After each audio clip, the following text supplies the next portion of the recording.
Okay, hello everyone. Welcome to the lecture. In this lecture, we are going to discuss about fixed order quantity system and fixed order period system. The fixed order quantity system is called as the Q system, and the fixed order period system is called as the P system. In previous lectures, we discussed about the inventory types, and we discussed about the inventory costs, and we discussed about the EOQ, economic order quantity, and economic batch quantity we discussed, and ABC analysis we discussed, and WED analysis we discussed. In this lecture we are going to discuss about fixed order quantity and fixed order period system we are going to discuss, that is Q system and P system we are going to discuss.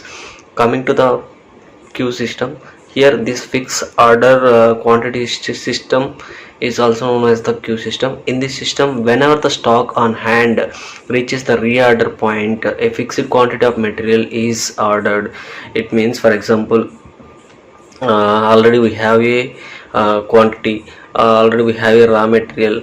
After few days the raw material consumption was high and it was consumed for the production.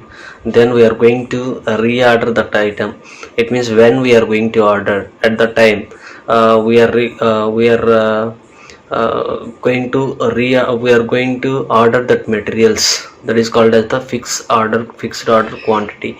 The fixed order quantity of material ordered each time is actually the economic order quantity.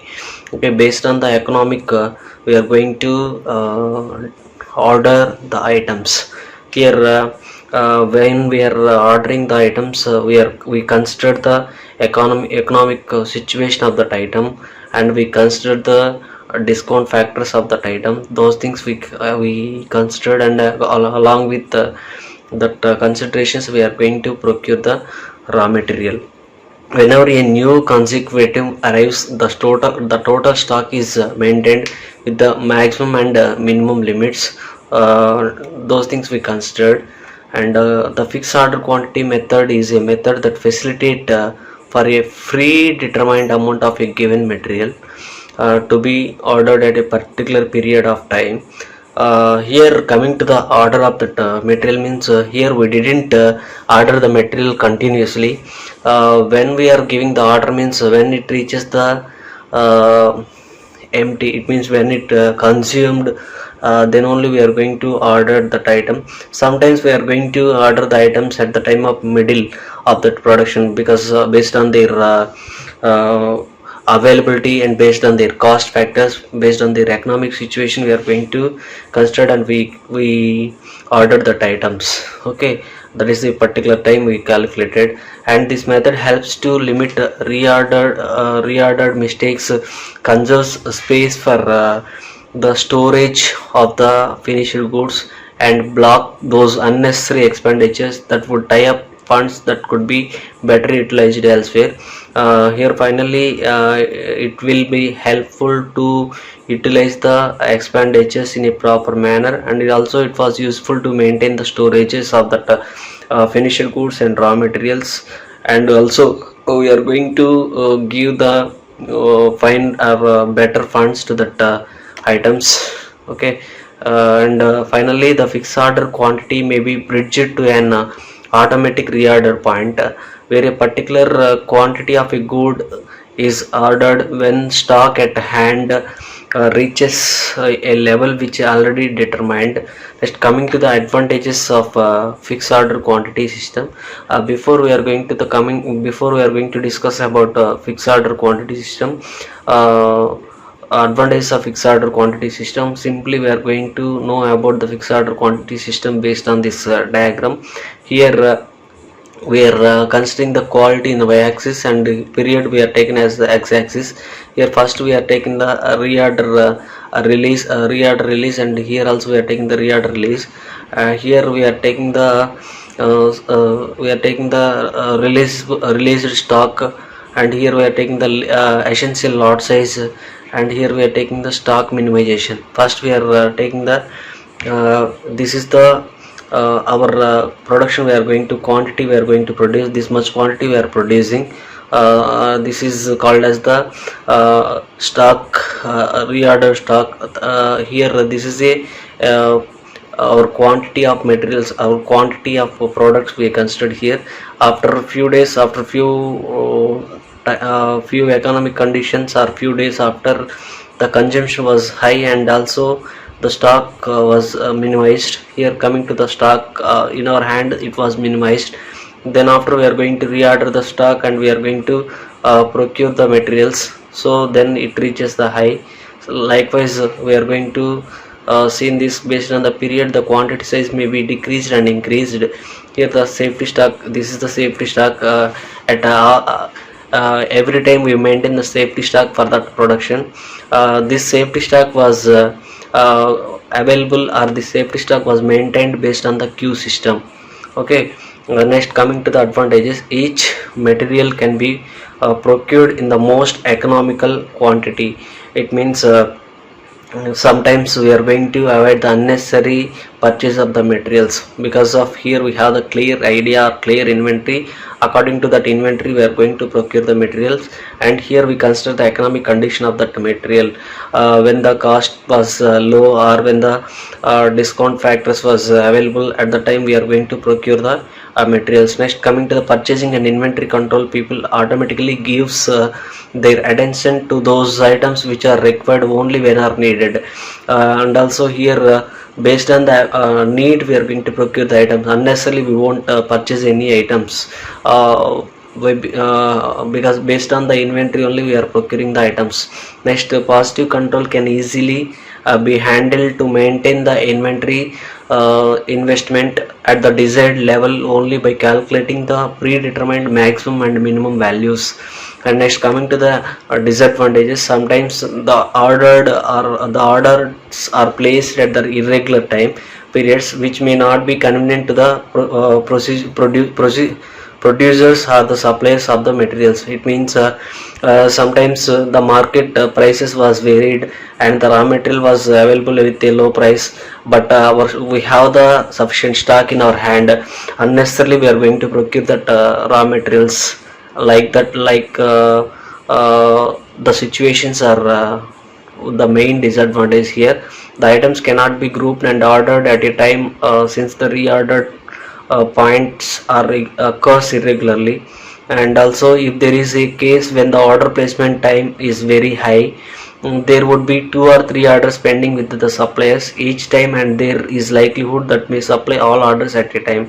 It means here the customers are the suppliers, they ask some products, and we didn't supply the items to them due to the a shortage of the raw material, or sometimes we don't have the stock, sufficient stock, and also we don't have the sufficient manpower. At that time we are going to delay their products. Those are all the disadvantages here. And EOQ may give an order quantity which is much lower than the supplier minimum, and there is always probability that the order placement level for a material has been reached but not noticed, in which case a stock out may occur. Here the system assumes stable usage and define lead time. Here when there is change significantly, a new order quantity and a new order point should be fixed, which is quite cumbersome. Next, coming to the fixed order period system, that is P system. In previously we discussed about fixed order quantity system. Here now we are going to discuss about fixed order period system. In this system, the stock position of each material of a product is checked at irregular intervals of time period. When the stock level of a given product is not sufficient to sustain the operations of production until the next schedule tested, an order is placed destroying the supply. It means here already we have some orders, and we are maintaining the aggregate process planning for that order. According to that aggregate process planning, we maintain in the stock, we have to maintain the stock. Here aggregate production planning means first we predefine the duration of that process or duration of that production. According to that duration, according to that situation, we are going to procure the raw material.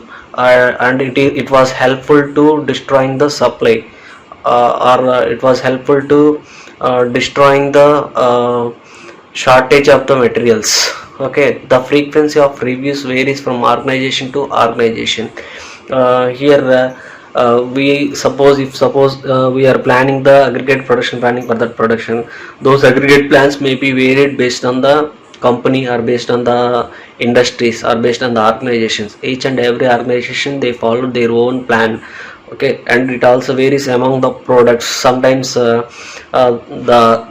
same organization, they may change their plans according to the products, and depending upon the importance of the product, predetermined production schedules, markets conditions, and so forth. The order quantities vary for different materials. And next, coming to the advantages of fixed period quantity system, the ordering and inventory costs are low, because of here we have the clear plan about the process, and clear plan about the production.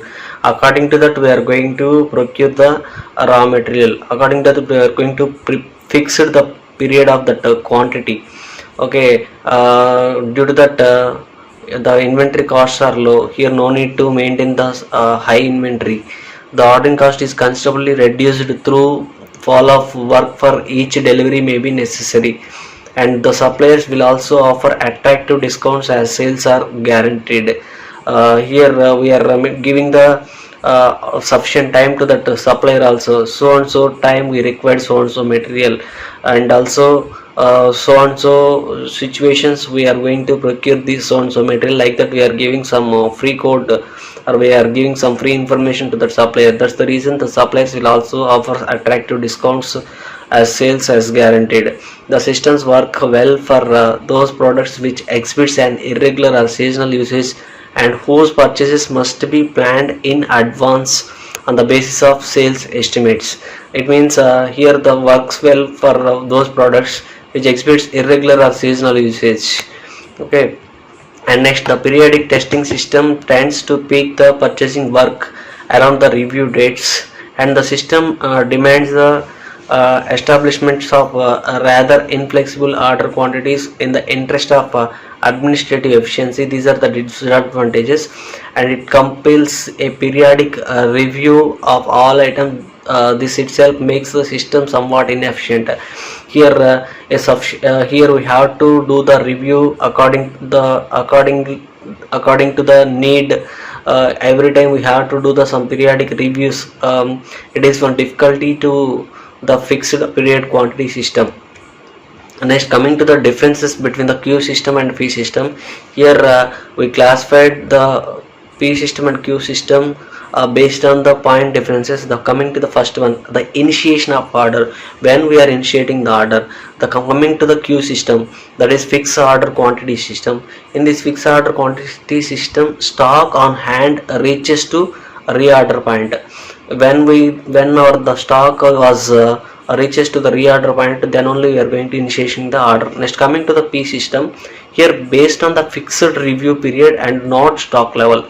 Here what we do means we are fixing some period based on the aggregate planning. For 1 month this much amount of material is required, then after 1 month we are going to procure the required amount of material. Like that we are planning. But coming to the Q system, here based on the stock we are going to procure. First, some initially we procured the some material, then after consumption of that material we are going to procure the another lot size, another lot materials. But in P system, that is it was different.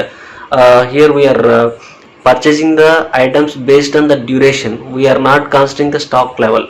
Next, period of order. Here coming to the period of order, it means in Q system, any time when stock level reaches to the reorder point, we are going to procure the new item, or we are going to reorder the raw material. Here there is no duration for that material, but in P system, here we have some duration. According to the duration, or according to that predetermined period, only we are going to order the new items. Next, record keeping. In Q system, continuously each time a withdrawal or addition is made, here continuously we are purchasing the material based on the stock level. That's the reason we have to maintain the record at every time. That is materials entry, material in and material out, consumption of the material, those things we have to enter into the book. But in P system only at the review period we maintain the books. Next, coming to the another one, order quantity. In this order quantity, in Q system constant the same quantity order at each time. Okay, but in P system quantity of order varies each time order is placed. Here sometimes the order is less, sometimes the order may be increased. Next, coming to the size of inventory, the less in Q system less than the P system. Here the inventory size compared to the P system it was less than, and in P system the inventory was larger compared to the Q system. Next, time to maintain, higher due to perpetual record keeping, and here the less than due to only at the review period. Thank you.